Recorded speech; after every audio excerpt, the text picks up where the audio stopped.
girls, c'est Colline du blog collasoupe.com et Pablitou qui peut pas s'empêcher de s'incruster dans les vidéos. On vous retrouve aujourd'hui dans un nouveau test make-up et on va tester le fond de teint ultra pas cher dont on entend parler partout sur les réseaux sociaux. Si vous n'habitez pas dans une grotte, vous savez de qui je parle. Du Fast Base de Makeup Revolution. Donc c'est un fond de teint qui ne coûte que 7 €. C'est un fond de teint en stick qui promet une grande couvrance, un fini naturel, lumineux et une longue tenue, donc c'est-à-dire le rêve pour toutes les make-up addicts qui en plus ne veulent pas dépenser une blende en maquillage. Donc on va le tester ensemble aujourd'hui pour la première fois. Je vais vous donner mes premières impressions comme j'ai fait la dernière fois pour le maquillage de chez Primark. Donc je vais tout vous dire à propos de l'application, de la tenue, du fini, du rapport qualité-prix. Est-ce que je vous conseille, est-ce que je vous conseille pas? C'est parti, on y va.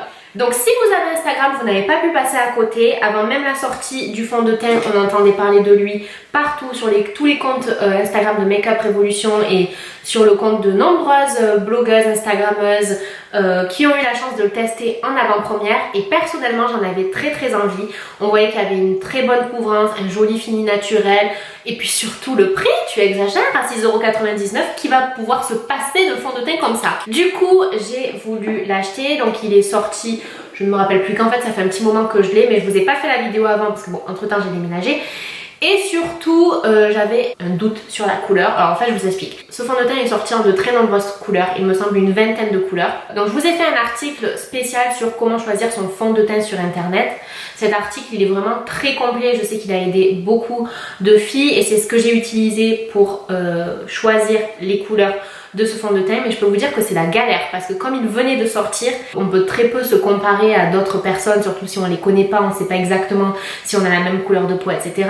Donc cette technique là, elle était un petit peu compliquée. Et puis surtout, sur le site, il vous montre un swatch du fond de teint, mais dans un univers blanc, dans le vide. Donc c'est impossible de choisir sa couleur. Enfin, impossible n'est pas français. J'ai quand même réussi à trouver ma couleur. J'ai cherché pendant plusieurs jours. J'ai vraiment alloué du temps à la recherche de la couleur pour le fond de teint. Et ça, franchement, je trouve que c'est un gros moins. Parce que de la manière dont c'est présenté sur le site, c'est pas du tout pratique pour découvrir, pour choisir sa couleur, surtout si on n'a jamais commandé sur le site avant des fonds de teint, etc. Donc ça, pour moi, c'est un très gros moins. Sérieusement, j'ai dû regarder au moins 5-6 vidéos, mais souvent c'était des personnes que je ne connaissais pas, que je n'avais jamais vues, je n'avais jamais vu leurs vidéos, donc je ne savais pas quelle était la couleur de leur peau parce que à la caméra vous pouvez pas vous dire exactement quelle est la couleur de ma peau. Sur le site, les swatchs sont pas du tout, il n'y a aucune référence, on voit la couleur mais par rapport à quoi on sait pas parce que c'est sur un fond blanc. Bref, c'était très compliqué de choisir sa couleur. Alors j'hésitais entre le 6 et le 8 et j'ai fini par prendre le F8 qui est ma couleur de peau. Donc c'est celui que je porte. Il me semble un tout petit peu plus foncé, mais je suis même pas sûre. J'ai bien aimé le fait que quand même pour choisir, il nous explique quel est le sous-ton du produit. Donc ça c'est vraiment très important. Comme moi je sais que j'ai un sous-ton jaune, j'ai pris le F8. Voilà, vous avez des sous-tons pêche, sous-ton jaune, sous-ton froid aussi. Bon bref, c'est expliqué mais c'est pas non plus hyper explicite. Donc pour info, moi je prends le F8 et si je peux vous donner une autre indication, en Huda Beauty ma teinte c'est 250G Cheesecake et en Too Faced Born This Way ma teinte c'est Warm Nude. Voilà, si ça peut vous donner une idée. Si vous êtes la même couleur que moi ou si vous savez que vous êtes un tout petit peu plus foncé, un tout petit peu plus clair, je pense que cette information vous est capitale. J'ai également pris la couleur F12 donc qui était décrite comme une couleur du coup plus foncée, moyenne à foncée avec un sous-ton froid. Donc normalement ce qui est parfait pour le contouring.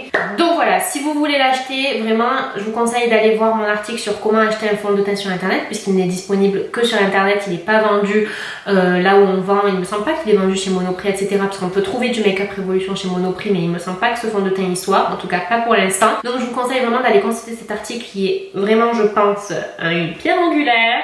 Donc maintenant que ça c'est dit, découvrons ensemble ce que vaut le fond de teint Fast Base de Makeup. Donc c'est parti, essayons ensemble ce fond de teint Fast Base. À chaque fois je me dis Fat Base, bref.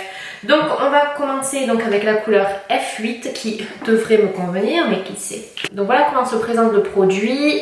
Je vous montre, il y a pas mal de produits donc ça va, c'est sympa, c'est agréable. Je vais l'appliquer de 3 manières différentes parce que je suis comme ça. De ce côté je vais l'appliquer avec un pinceau, de ce côté avec les doigts et de ce côté avec le Beauty Blender. Mais avant, j'oublie X. Je vais utiliser un primer avant, donc c'est mon favori en ce moment. Je n'arrête point de vous en parler, que ce soit en live ou sur Instagram. Voilà, c'est le primer Protocol que j'ai découvert il n'y a pas très longtemps et franchement, je l'adore. Donc j'ai mis une pompe, ce qui est un petit peu beaucoup.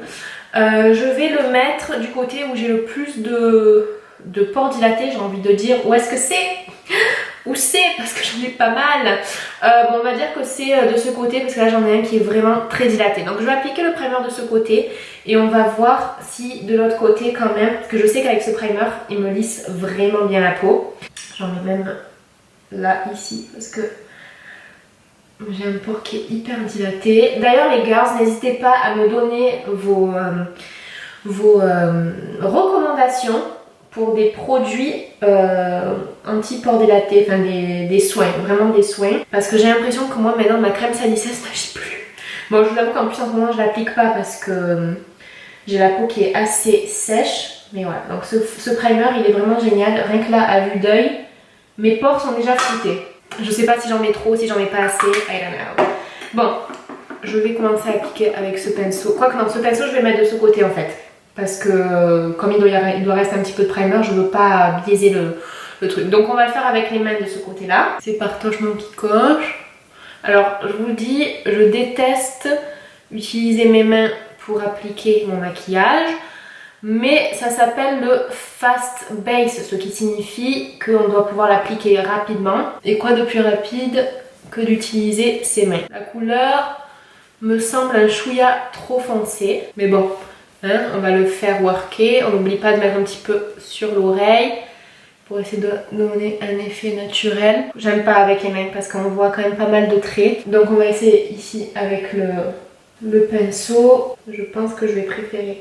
Avec les mains ça laisse quand même pas mal de traces. Avec le pinceau ça m'a l'air mieux. Alors j'ai l'impression qu'il réagit mal avec le primer. En fait, le problème c'est que le produit il semble poser sur la peau. Du coup j'espère qu'avec le Beauty Blender ça va nous donner le fini idéal. Parce que pour l'instant je suis pas révolutionnée. Alors malgré le fait qu'il soit quand même assez couvrant ce fond de teint, je trouve qu'on ne le sent pas sur la peau.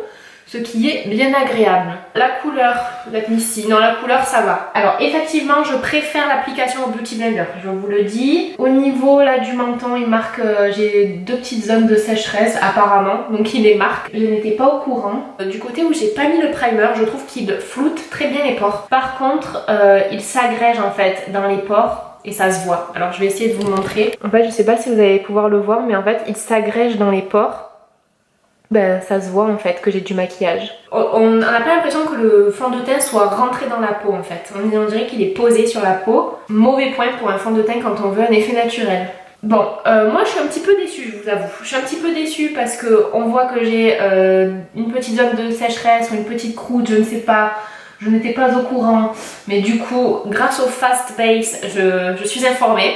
Merci Makeup Revolution. Je dirais que le Beauty Blender c'est vraiment idéal pour l'appliquer. Moi j'utiliserai les deux. J'utiliserai le pinceau pour bien l'appliquer sur tout le visage et ensuite le Beauty Blender, enfin l'éponge à maquillage, pour vraiment donner un effet naturel et enlever ses traits parce que je trouve que ça laisse des traits quand on l'applique. Au niveau du rendu, ben c'est joli mais j'ai l'impression que c'est pas...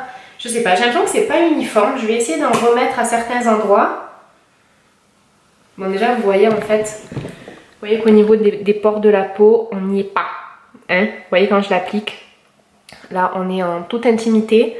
Vous voyez que quand je l'applique au niveau, c'est ça mon pore dilaté ultime. Au niveau, et j'ai mis du primer, j'ai l'impression que ça a enlevé en fait le produit qui était en dessous. En fait j'ai l'impression que le produit bouge énormément et qu'il s'accroche pas à la peau, qu'il est posé sur la peau. Bon, le résultat de loin il est pas mal, franchement il est pas mal. Après, si je regarde de près, moi je vois en fait que le fond de teint, il est posé sur ma peau.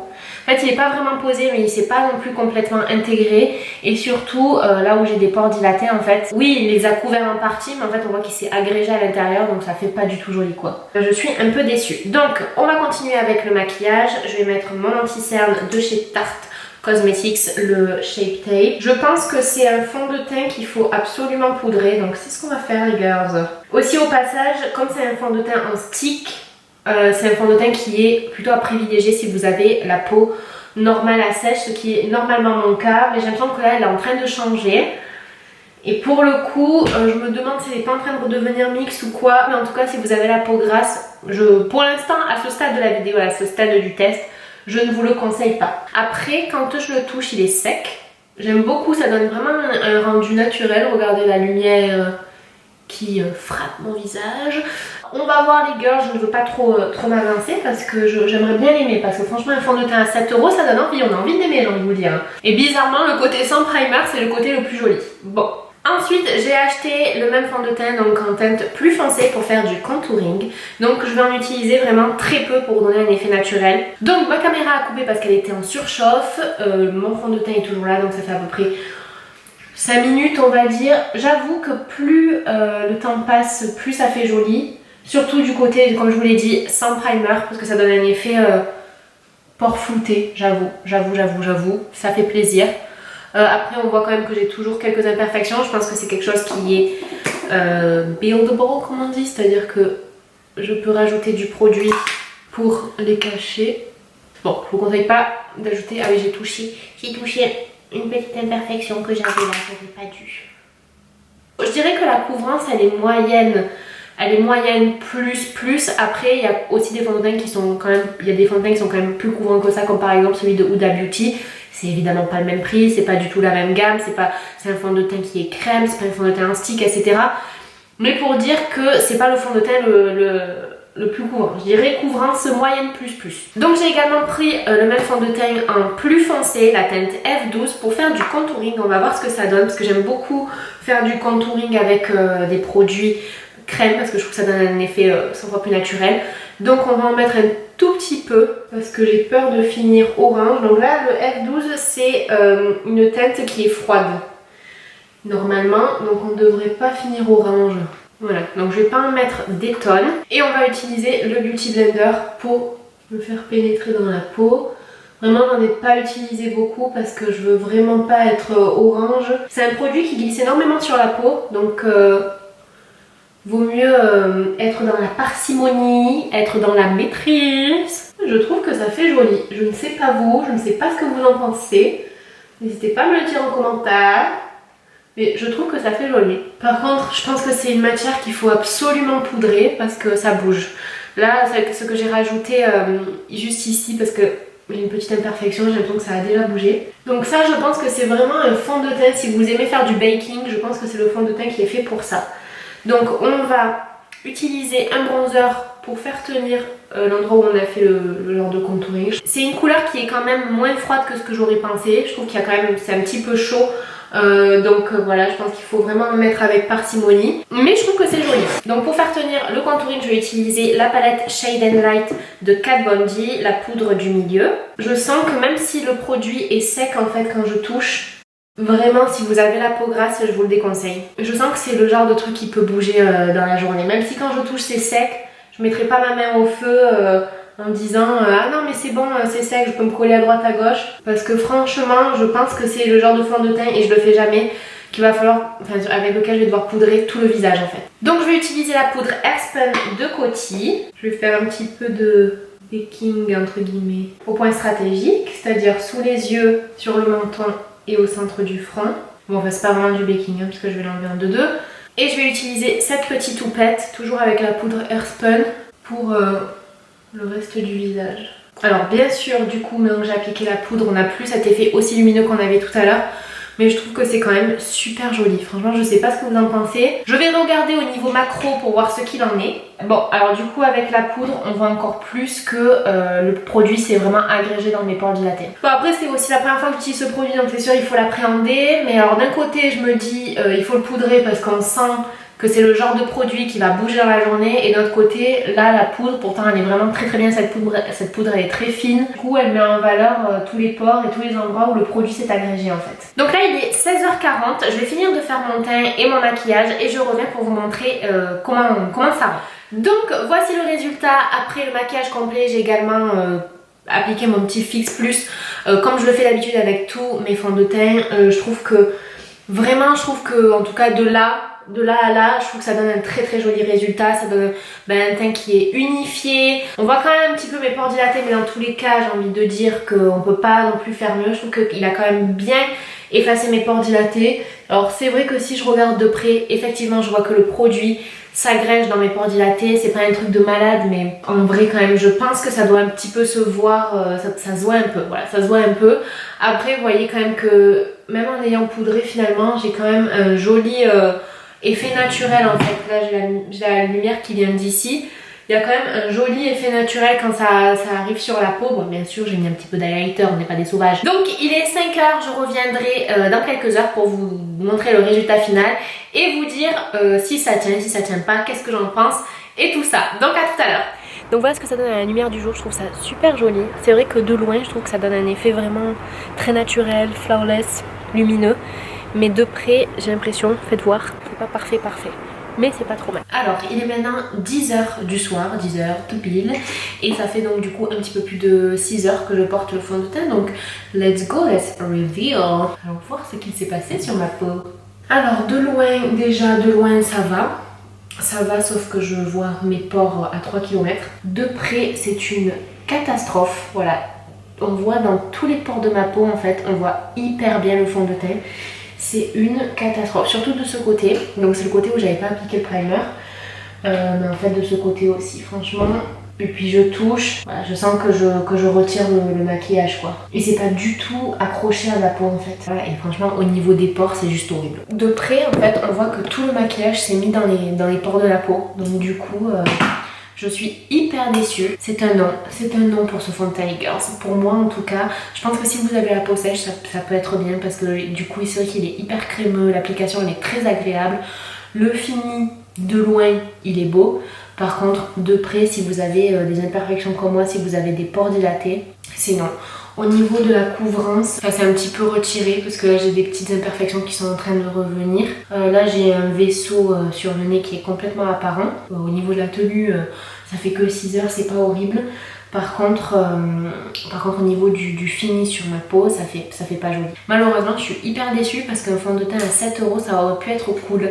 Donc je pense que je vais garder quand même, je vais continuer d'utiliser cette couleur là pour le contouring. Même les endroits où j'ai pas les pores dilatés en fait, on voit que ça me fait comme des patchs. Ça fait pas du tout naturel en fait. Donc voilà les girls pour cette revue qui j'espère est assez complète. N'hésitez pas à me poser des questions en commentaire si vous voulez des informations supplémentaires. Je me ferai un plaisir de vous répondre. Et mettez un petit j'aime également si cette vidéo vous a été utile. Comme vous le savez, le meilleur de Colasfood, du maquillage et de la beauté se trouve sur colasfood.com. Donc je vous invite à venir nous rejoindre, la team des hoodies. En vous abonnant à la newsletter, vous recevrez en cadeau mon e-book gratuit sur le maquillage de jour pour apprendre à se maquiller comme une pro, mais pour tous les jours. Et puis surtout, vous serez les premières informées des nouveautés, des actualités, des informations que je partage nulle part ailleurs et des concours que je peux mettre en place. Et il y a même parfois des concours qui sont exclusifs aux abonnés à la newsletter, donc surtout ne ratez pas ça. Avec Pablitou, on vous remercie d'avoir regardé cette vidéo et on vous dit à la semaine prochaine pour un tutoriel maquillage de mariage. À la semaine prochaine, bisous.